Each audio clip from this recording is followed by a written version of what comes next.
क़यामत की सबसे बड़ी निशानी। अहादीस नबी सल्लल्लाहु अलैहि वसल्लम का मफहूम है कि क़यामत की सबसे बड़ी निशानी सूरज का मगरिब की जानिब से तुलू होना है। ये निशानी हर शख्स को साफ और वाज़ेह तौर पर नजर आएगी। हर शख्स को नजर आएगा कि अब जमीन और आसमान का निजाम धर्म भरम हो चुका है। अब इस निजाम को खत्म होने और कयामत बर्पा होने में ज्यादा देर नहीं है।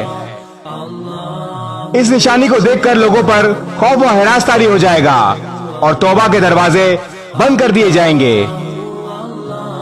सूरज के मगरिब की तरफ से तुलू होने के बाद किसी की भी तौबा कबूल नहीं की जाएगी। रसूलुल्लाह सल्लल्लाहु अलैहि वसल्लम ने इरशाद फरमाया, जिसने मगरिब की तरफ से सूरज तुलू होने से पहले तौबा कर ली, इसकी तौबा कबूल हो जाएगी। अल्लाह ताला हम सबको इसकी तैयारी करने की तौफीक अता फरमाए और कयामत के दिन की रुसवाइयों और हौलनाकियों से अपनी पनाह में रखे। आमीन। इस वीडियो को शेयर जरूर करें। हो सकता है आपके एक शेयर से ये बात किसी के दिल में उतर जाए।